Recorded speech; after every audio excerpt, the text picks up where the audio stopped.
Olá, olá, sejam todos bem-vindos a mais uma aula.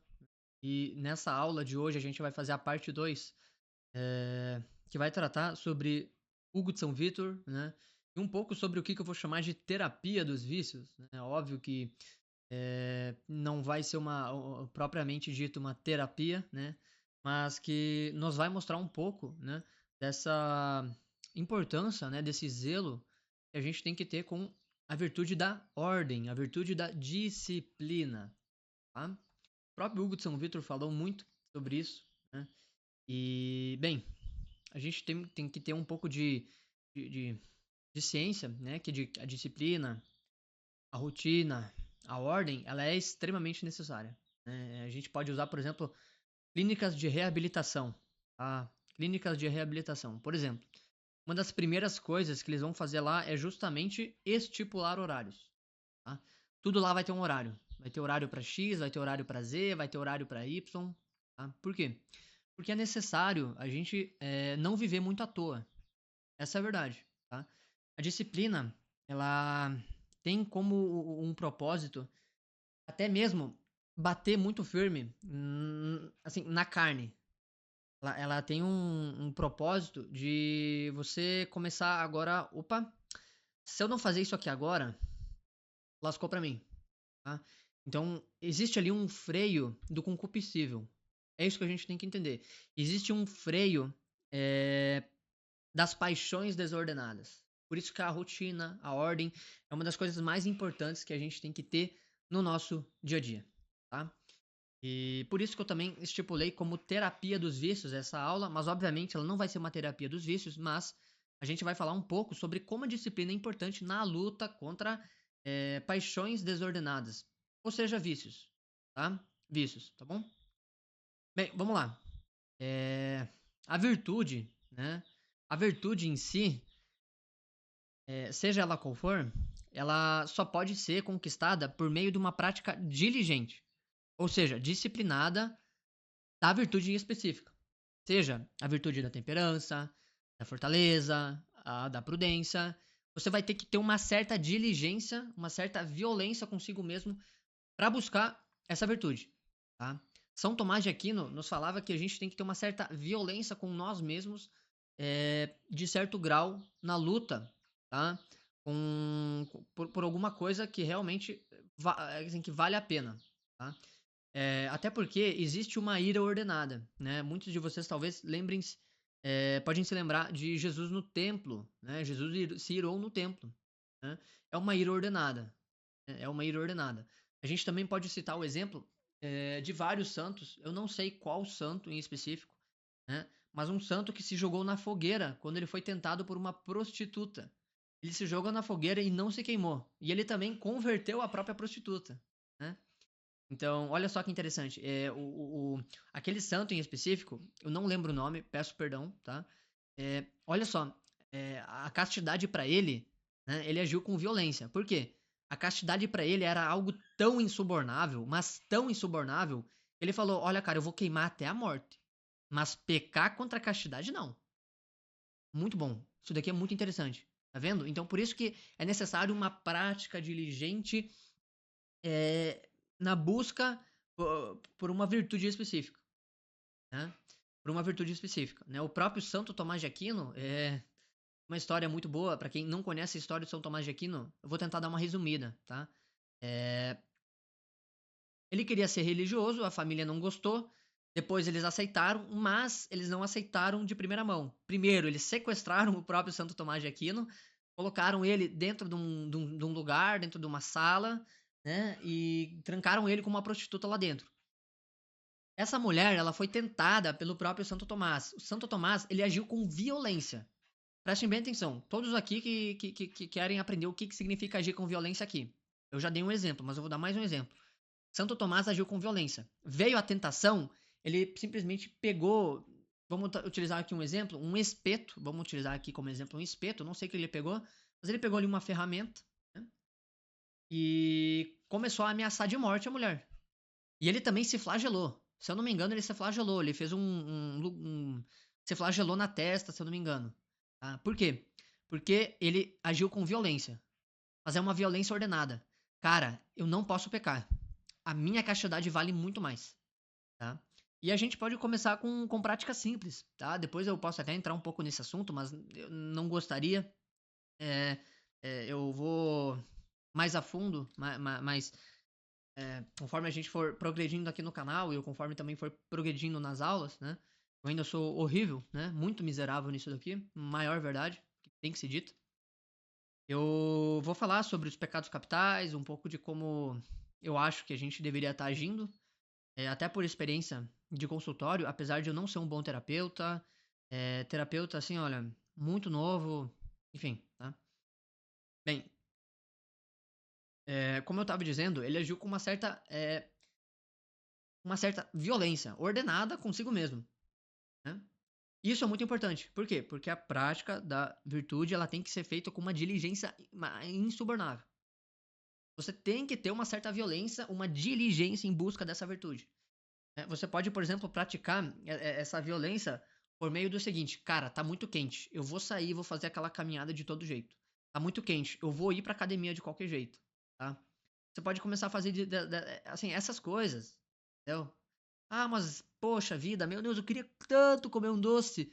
Não vou, não vou, não vou comer esse doce, não vou comer esse doce, tá? Isso é de suma importância, tá? Ter uma violência ordenada consigo mesmo, tá bom? É, a gente também tem que ter, é, como eu disse na nossa primeira aula, a gente tem também tem que ter um farol, né? Por que a gente tem que ter o farol? A gente tem que, por exemplo, no catolicismo, nós católicos, por exemplo, eu católico, né? Pelo menos tento ser, né? A gente tem que se basear nos santos. Por quê? Porque os santos são faróis. Os santos são faróis. Os santos são faróis. Eles vão iluminar o nosso caminho. Essa é a verdade. Eles vão iluminar o nosso caminho, né? Quantas vezes a gente quer fazer um ato de justiça e misericórdia, mas olha ao nosso redor e começa a imaginar a sua vida, né? O principal, as pessoas que rodeiam, né? O seu aparato social. Você não vê exemplo de virtude nos seus amigos, na sua família, no ambiente em que você está localizado, seja no seu bairro, né? Na cidade que você mora, etc, etc. Por isso que os santos são de suma importância. Porque os santos, eles vão nos guiar por meio da virtude. Tá? Os santos, eles são exemplos máximos de pessoas pela qual a gente tem que morrer tentando ser igual a eles. Tentando. Tá? Mas, também, claro, antes de tudo, a gente também tem que saber como amar a Deus. E a gente pode amar a Deus da maneira mais miserável possível, como Santa Teresinha fazia. Era pegar um pequeno alfinete do chão.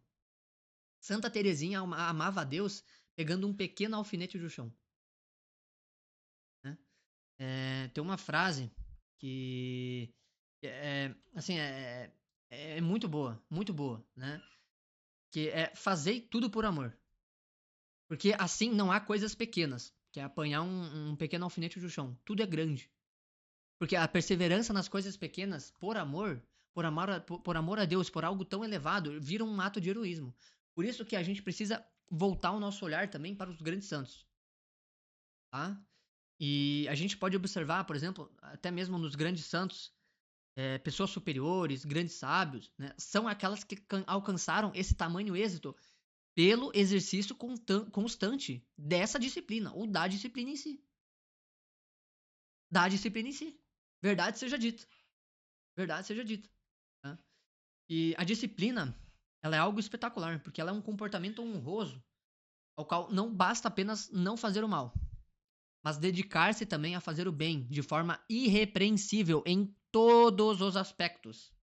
Porque ela tem um valor muito grande. Olha só, restringir os movimentos depravados do espírito. Tá? Depravados do espírito. Tá? Eu gostaria de trazer uma frase para vocês na página 48 do Instrução aos Principiantes. É o grilhão, tá? Isso sobre a disciplina, tá? A disciplina é o grilhão da concupiscência, o cárcere dos maus desejos, o freio da lascívia, o jugo da soberba e a algema da ira. Ela doma a intemperança, para a inconstância e sufoca todos os movimentos desordenados da mente e todos os apetites ilícitos. A movimentação desordenada do corpo nasce da inconstância da mente. Tá? Isso está na página 48 do Instrução aos Principiantes, de Hugo de São Vito. Tá? Olha só, ela vai refrear o movimento de todos os vícios.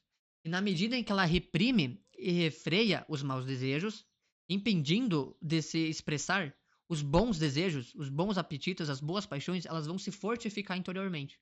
Por isso que é um vício reclamar. Por isso que às vezes parece besta, né? Ah, como é que eu posso começar a melhorar na fé? Cara, é só não reclamar.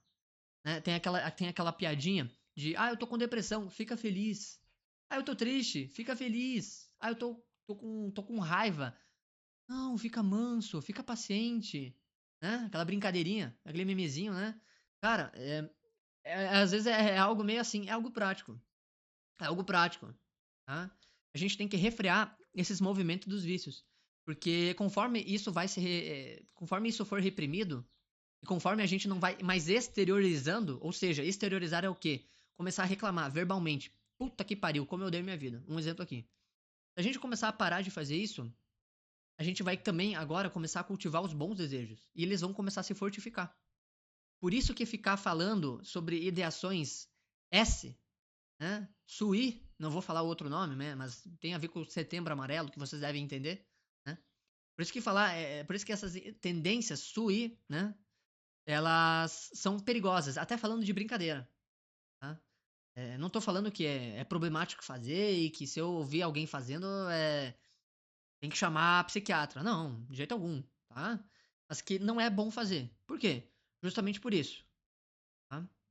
Então, assim, ó, por exemplo, por isso mesmo, a gente precisa cultivar a virtude da prudência e da temperança, né? Principalmente em questão dos vícios, do vício da luxúria. A prudência e a temperança são extremamente necessárias. Primeiro porque sem prudência não há nenhuma outra virtude. Antes de tudo, sem prudência não há nenhuma outra virtude, tá? Se você não tem a virtude da prudência, todas as outras virtudes, elas vão ser jogadas no ralo, no ralo, no ralo. A virtude da prudência, ela é essencial para qualquer pessoa que quer ser alguém na vida. Ponto. Não existe outra virtude sem a virtude da prudência. Não existe temperança sem prudência, tá? Então a primeira coisa que a gente tem que começar a pensar é o seguinte: prudência e temperança. Principalmente na questão da luxúria. Por quê? Para não criarmos cenários fantasiosos na nossa cabeça, né? Porque a luxúria ela tem a ver com a fantasia, né? Ela tem a ver com a fantasia. A gente precisa fazer o quê? A gente precisa se afastar, tá? A gente precisa se afastar daquilo que é gatilho ou tentação. Gatilho e barra tentação, né? Por isso a prudência nos ajudará. Para não criarmos cenários fictícios na nossa mente, para a gente não estimular a fantasia, a prudência basta. É o agir correto, né? É a virtude do agir segundo a reta razão, né? Agora, para nos mantermos firmes na luta contra os prazeres sensíveis, né, contra o concupiscível, a temperança vai nos saber frear os nossos desejos. A temperança vai saber frear os nossos desejos, né? É por isso que não existe luxúria sem antes gula, né? Então, assim, em suma, a intemperança, né, a cura da luxúria é a temperança. É a virtude cardeal da temperança. É óbvio, né, que não é só ela, né, mas principalmente ela. Por quê? Porque ela vai governar novamente um equilíbrio saudável entre o comer, o beber e assim o prazer sensível em suma. Né? Por que prazer sensível? Você pode observar que a gula ela tem a ver com comer. Eu não falo sobre pessoas magras ou pessoas obesas. Eu estou falando sobre comer desordenadamente. Tá? E uma pessoa que ela sofre de luxúria, ela sofre de temperança, ou melhor, intemperança. A falta da temperança. Por quê? Porque uma pessoa que tem problema com luxúria, ela vê uma pessoa como se ela fosse um pudim no balcão de uma padaria. Então, se a gente começa a refrear esses desejos gulosos, por assim dizer, da pessoa, Aqui são símbolos. A gente começa a organizar ela. Por isso que é importante, e os grandes padres, principalmente os padres do deserto, eles vão falar isso. A cura para os prazeres carnais, jejum e penitência. Jejum e penitência. Ponto. E eles estão mais do que certo. Tá? Eles estão mais do que certo. E é por isso que o bom afeto consiste em se dirigir para aquilo que é devido e segundo o modo que é devido. O que significa aqui o bom afeto? O bom afeto é olhar, pegar a sua razão, e falar: caramba, eu não estou agindo da maneira correta, eu estou agindo como um animal, correto? Então eu preciso agora fazer uso da minha razão. Não está certo eu continuar em grupos de safadeza, não está certo eu ter conversas meio esquisitas por aí, não está certo ouvir música estranha, né? Não está certo eu ficar passando na frente da padaria, sendo que eu estou lutando para fazer jejum. Não é certo eu ficar indo no mercado com fome, né? É aquela regra, né? Não vá no mercado quando você tem fome, né? O bom afeto, ele consiste em se dirigir para aquilo que é devido. E segundo o modo que é devido, tá? E olha,